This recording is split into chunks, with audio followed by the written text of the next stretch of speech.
এই মাছটাকে কি নাম দেবো জানি না। কেউ একে বলে কুচো চিংড়ি, তো কেউ বলে ইচা। তো তোমরা কে কি বলো জানিও কমেন্টে আমায়। আজকে বানাবো এই কুচো চিংড়ির ঝাল। এর জন্য প্রথমে চিংড়ি মাছটাকে ভালো করে ধুয়ে নিয়েছি। ধোয়ার সময় ছাঁকনি ব্যবহার করেছি, নাহলে তো জলের সাথে অর্ধেক ডেড়ে চলে যাবে। তারপরে নুন আর হলুদ মাখিয়ে নিচ্ছি মাছটাকে ভালো করে নুন হলুদ মাখিয়ে রেখে দিচ্ছি। অপর দিকে কেটে নিচ্ছি কয়েকটা আলু। আলুগুলোকে একদম ছোট ছোট করে কাটবো, যেরকম তরকারিতে আলু দেয় না সেরকম ছোট ছোট আলু। এই মাছটা কিন্তু আমরা এটাকে ছোটো চিংড়ি বলা হয়, তবে বিশ্বাস করো বন্ধুরা, খেতে না দুর্ধর্ষ লাগে। আজকে যেভাবে করছি সেইভাবে ভালো লাগে। এছাড়া এটা দিয়ে কিন্তু খুব সুন্দর বড়া বানানো যায়। তো এই বড়াও কিন্তু খেতে দুর্ধর্ষ লাগে। আর একদিন শেয়ার করবো সেই বড়ার রেসিপি। এবার আলুটাকে কেটে নিচ্ছি। আলুটা কাটা হয়ে গেলে অপর দিকে দিয়ে দিচ্ছি কড়াইতে সামান্য 2 চামচের মতো তেল। তারপরে প্রথমে আলুটাকে ভেজে নেবো নুন আর হলুদ দিয়ে। তবে একটা কথা বলছি বন্ধুরা, আজকে যে রান্নাটা করছি এই মাছটা কিন্তু ভাজতে বেশ খানিকটা তেল লাগে।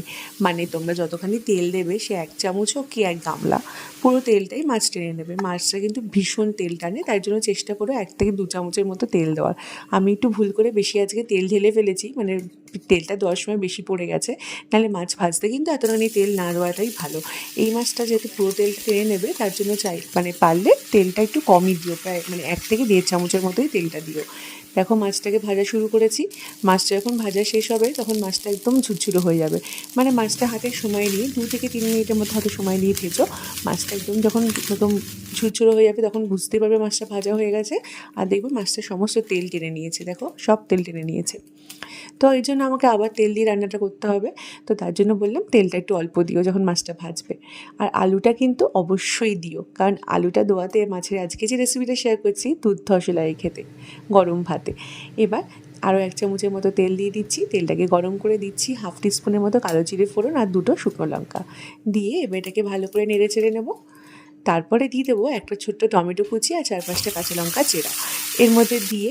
এবার দিয়ে দেবো এর মধ্যে সামান্য একটু হলুদ, একটুখানি ধনে গুঁড়ো, একটুখানি লঙ্কার গুঁড়ো, একটুখানি জিরে গুঁড়ো আর স্বাদ অনুযায়ী নুন দিয়ে এবার সামান্য 2 থেকে 3 চামচের মতো জল দিয়ে মশলাটা কষাবার জন্য সামান্য জল দিয়ে এবার এটাকে ভালো করে হাই ফ্লেমে কষাবো। যখন টমেটোটা একেবারে গলে যাবে ঠিক ততক্ষণ পর্যন্ত এটাকে ভালো করে কষাবো।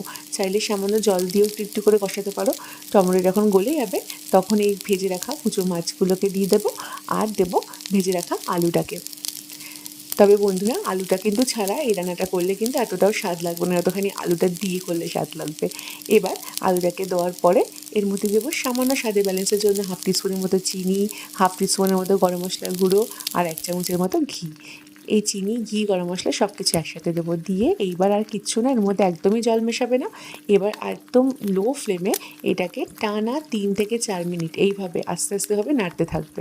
দেখবে একটা স্টেজ আসবে যেটা এখন মাছগুলো একদম কড়াই থেকে ছেড়ে যাচ্ছে, এরকম শুকিয়ে যাবে। ঠিক তখন এটাকে তুলে নিয়ে গরম গরম গরম ভাতে পরিবেশন করো।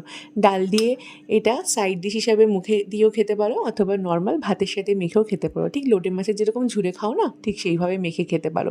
তবে পেঁয়াজ রসুন ছাড়া এরকম একটা রেসিপি একটাবার ট্রাই করে দেখো বন্ধুরা। আমি বলছি, হাতের সাথে পাতও চাটতে বাধ্য হবেই হবে, এতটা এর টেস্ট হয়। আর তোমরা যদি ট্রাই করো তাহলে জানিও আমাকে তোমাদের কেমন লাগলো এই রান্নাটি পাতে। আর আজকের মতো এই পর্যন্তই। আবার চলে আসবো নতুন রেসিপির সাথে। সব ভালো থেকো, সুস্থ থেকো। Thank you for watching.